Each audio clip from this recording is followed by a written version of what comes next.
breakfast. Soibum. Hello everyone. Adong asigi vlog sa some simple vlog neba. Hadi ina din sim da kari tawri normally ay kari tawraga lay ado du dum jeng halake share tawge tawni ba. Hujig ay loina loisan na wai sit na khatna wai te ina luja khusana loire ba. Ado du lai su kharam lore. Ado hujig ay breakfast tawbagi changani. Hadi breakfast sembagi changani. Normally ay ayuk ka adu gi lunch ka punna thongjalli ba. Hadi angang su leibani tongan tawbagi ay ngonda matam se wai ba. Angang sila ne hadi ngon thongbo ko pi de ba. But ngasi di khoi noodles sage tawre ba ado yippee re ba ngana demand salu bada ado ina ngasi di breakfast noodles to ina tum charani ba Maggi oira su yippee oira su ai di ngakatang sabji katang hapa ngaura ga chaba do aduna paame ba sangbam leisalle se se ani khal thoe isina kakna thame tomato ka tilhau ga morok ka kano ga chanam ga ngauna ba yana kakna thame tomato mo chal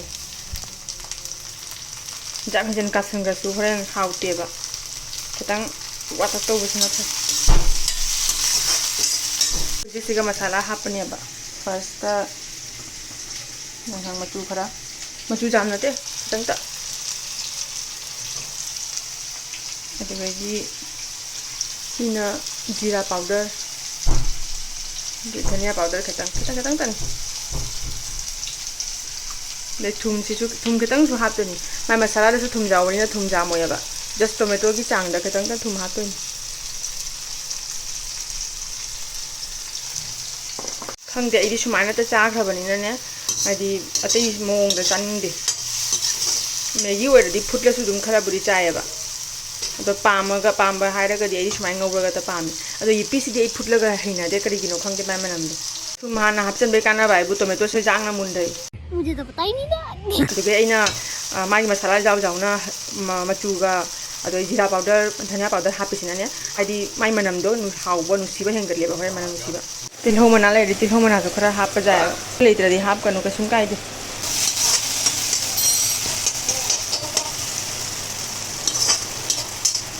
to di yippee hap chen ba ja ni ado yippee hap ba mang de ne magi masala se ketang sum hairap ngau da ketang ja hon ba pura hap de na te ko thammi ta isu just man manam do sopna gina ba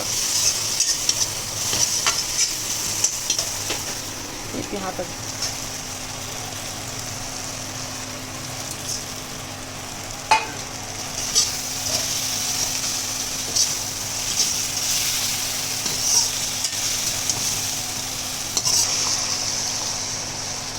karigumba mari sang na chaning draga dine thudega dum ngau ba jaya ba hapsan gi bajai to ai di sang lai do hawe ba aduna dum direct sumaina thamin pare khara pop thara kan da dum tongan tarakane ba nu pa thabak phari nang ka dawina sana sikum chalo se chipra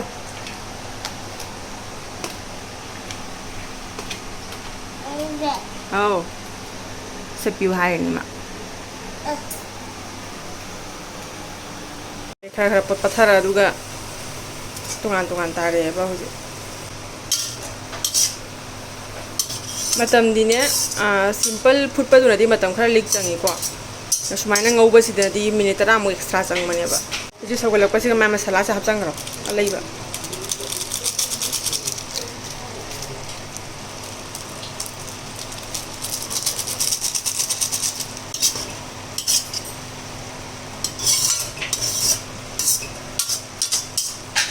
aina sumai ngau ba sai ai inang nu pi rama suri jam pa mi ma hekta hai ni ba ngonda chiche nang ngau ba du mai nang ngau wa ma nang ngau ra aina ngau ba du mai na taste lakte fadigom si su lai ra ga di ha pa jai lai tra ga di ha pe su kai de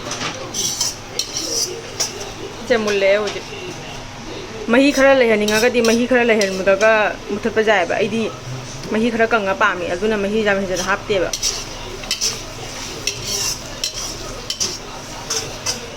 jar si tap jar ai gi wena mathal lage fadigom jaisa lage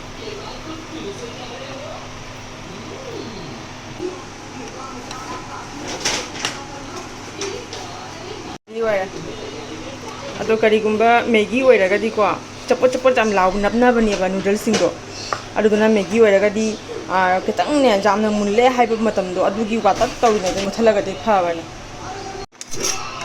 noodles ka adoki ai cha ka ai gi breakfast ready oira ajik hoi chaba thakpa loire kon nga do phengdo khotok loire aduna pa se hoji lujabi ke tawrin jama tawrasira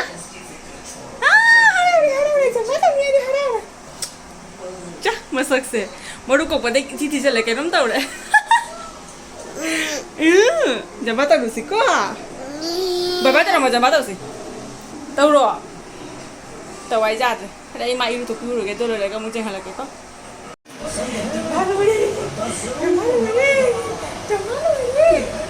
Papa le jamba ai do ka. Jamba ai lo. Jamba ai wa le ka. Jamba? Hai rồi. À. Hả? Ông đi siga. Ai pa. Là để thôi cái là.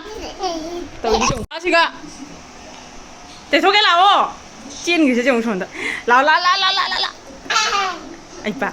La la la la la la. Mama là ế để thôi phải kì. Để thôi là. Để thôi là mama để thôi cái là. Ising do kuin na lay radin eh. Log thung doy ba.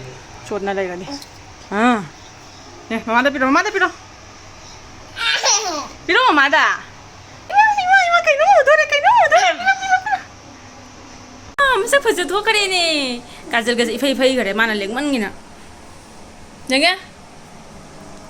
Ngasi di nung sa se jam hensen na di sa de. Ai jak te nung sa se. Sum nung ai weather. ꯃꯌꯥꯝꯅ ꯀꯩꯅꯣꯝ ꯌꯦꯡꯍꯜꯂꯛꯀꯦꯀꯣ ꯑꯩꯅ order ꯇꯧꯈꯤꯕ ꯑꯦꯃꯥꯖꯣꯟꯗꯒꯤ ꯁꯤꯅ ꯕꯣꯔꯤ ꯁꯤꯅ ꯁꯣꯏꯕꯨꯝ ꯑꯗꯩ ꯁꯤꯅ ꯑꯆꯥꯔ ꯎ ꯃꯣꯔꯣꯛꯀꯤ ꯑꯆꯥꯔꯅꯤ ꯁꯤꯗꯤ ꯑꯩ ꯁꯣꯏꯕꯨꯝꯁꯦ ꯂꯥꯛꯑꯕꯅꯤꯅ ꯁꯣꯏꯕꯨꯝꯁꯦ ꯑꯣꯏꯅ ꯏꯔꯣꯜꯂꯒ ꯇꯧꯔꯦ ꯀꯨꯏꯔꯦ ꯆꯥꯗꯕ ꯑꯁꯤꯒꯩ ꯂꯧꯊꯣꯛꯑꯒꯗꯤ ꯄꯦꯀꯦꯠꯁꯦ ꯁꯨꯃꯥꯏꯅ ꯆꯥꯎꯋꯦꯕ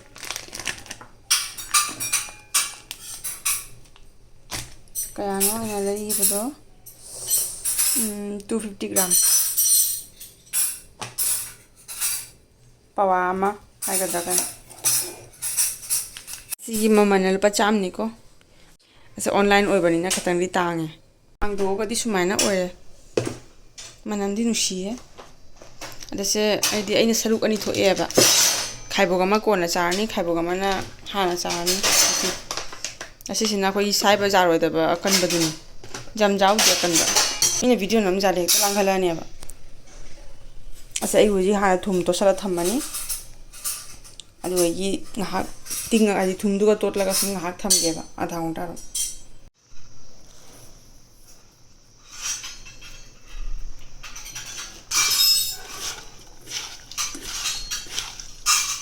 amma irolaga amana bheri ga alu siga ngauraga aluga bindi ga se soibal ware tilhau su khara soijalle aduga gi chanam kharaga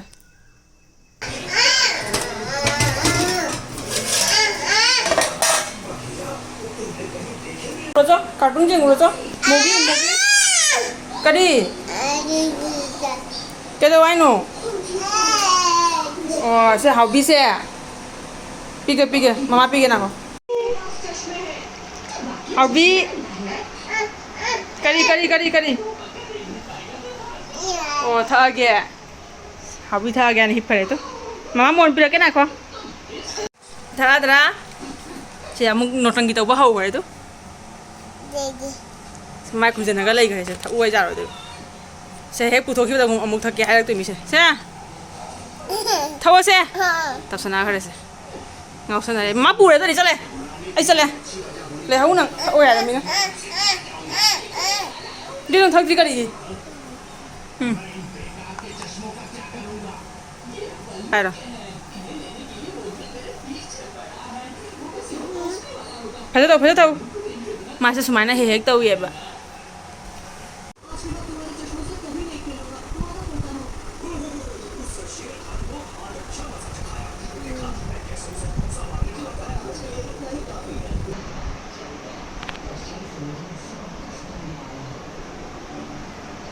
Chị em đang tung hồ là mình ấy chắc sáng kia thùng phần cái này vậy, vậy chắc không được chẳng nhé. भिंडी का आलू का ngौba hawrani hujik adugagi soibumga alu ga phut kharani se hujik ai phut kharani ba mafajana mari mangara chamdhoye thum tolambado adu to chama summa ga chamdhoye mari mangara adu hujik ai phut kharani da phutling ai da sonda ai bindi nga hawraga alu ga bindi ga sare hujik ai first jira khara hapani tilhau sa chalani si khang se pheng ba sa thi na wai bo anauga rent chakadaba mi ka lai di sugumba khang lai unu go jot ki ore so khoi jumda jumlon da sijina ba khoi amuba gi jot to adudi nu ngai ba do si di mai wa bana tak pa jang ba khoi jang na ne poche musalli ade jang pheng lore su jang kai pheng lore ga ne kari gumba kang halau dana thamawradi adum jang ka rani next jahang ngau ge to bada angau busi lore asiga phadigom khara chalani velo chalani lore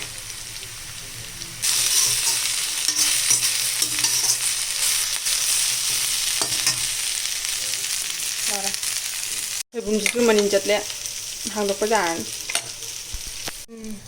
manam se nuksibana si manam se ngau re sebo mulla uma siye mulla mara चाक थांगत खरे अंगोब लोरे अदगी सिना iron बगी तैयारी से इंगागा मसुम से फजना सुमदोगा अदुगा ये मेटलनी अदगी मन चुमथोंग तोई से आईगी style दुनी मैन चुमथोंग दो मयाम आईगी चुमथोंग से उबदा खिरमनी बो चुमथोंग तो बदम जेंहन लयना मही सुमदोगना लोरे लोयना तेंगोता हचले बाई दो आलू से अमखति तुंगान थमी हैना होरेन जामगदबा मालेबा करिगुंबा लियगन तुंगाना कोना हचन गेन तुंगा हापे से मिसल लगे मेट पर लोरे जी ऐसी करी मयांग वाले तबनी ना फटी को मैना हापन सोइबुम से उबदा चाक लामना लोरे जना कोई चाना बताओरगे अंगौबा मने ngari ngauba adu chumthong simgaga adagi soibumga sini si khang sigi phibam ase hojik sit na phengna thamgra sune adi direct kangalau dadi mathangi use tawge tawbadu loi jangara karam do niam ka ai muji kon phengba khotpa loina la yaba adu nupa se hojik ko tum ji guarantee ina pothabaga 15-20 minutes ki manung ma hogalani baidi ma pizza pithak tawrani kholani adagi ma aingonda ma hip papira roite ai khusi paira ga ma khut paira chinga pucha toini mana kari painingba kari lawingba adu do piwaina haide adune ai pothaba lai loi drowan kusina hatang de hiphoge uji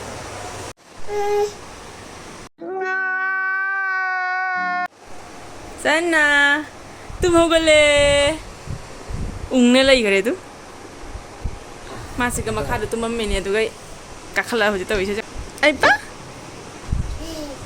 he kai ni na kai de nok ningi no he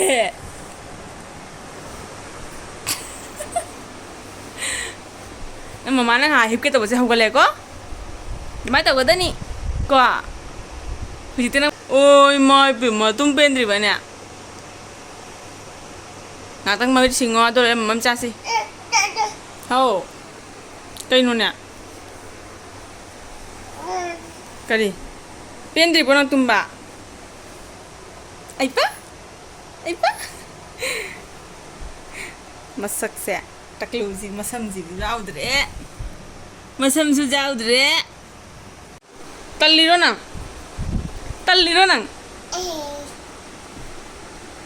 tharo mar gon lai se jom tumo gola talliro talli se jom ma phajana talle ma 240 dani aba ina nga tang hiphoge hai do ado hujik kaya no 2 ga 57 16-17 minutes से नहीं पौड़ी से ऐना आये बतो मेत्रा मंगा कुन्नी मनुंग ना वाला नहीं आना जब चाना दूनी वो ऐसे हाउ से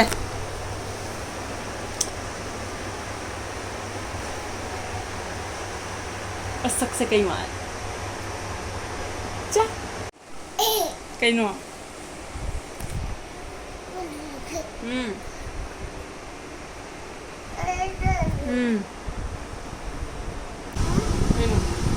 rồi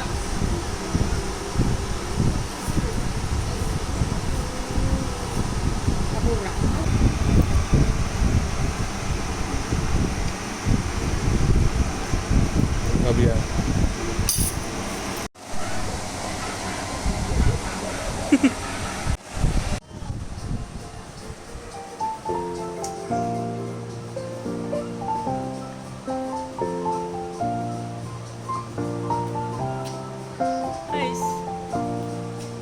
Nusiba na papa.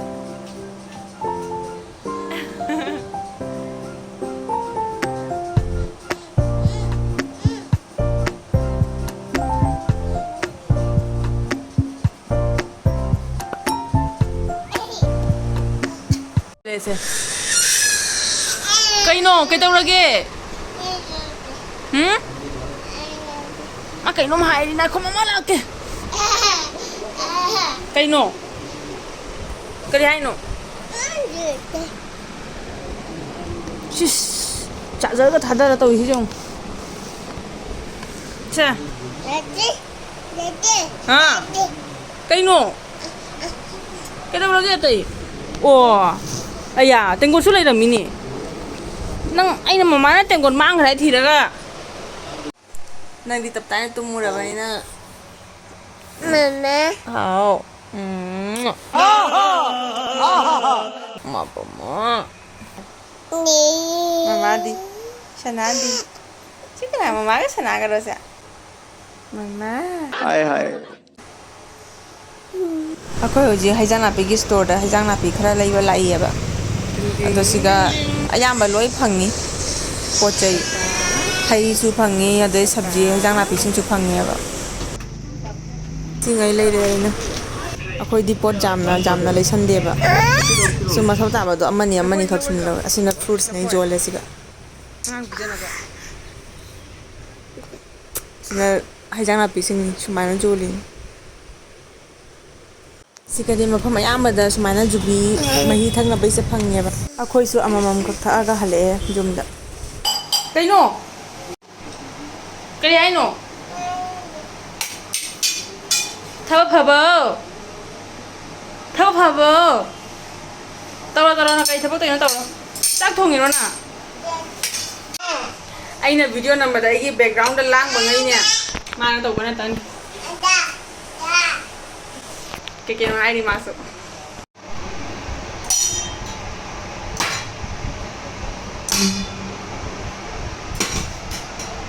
Ing tap khrabai chanu pani ai gi. Hujiki wana de mosori ga mula khara lai ri ba aduga irola ga tawri.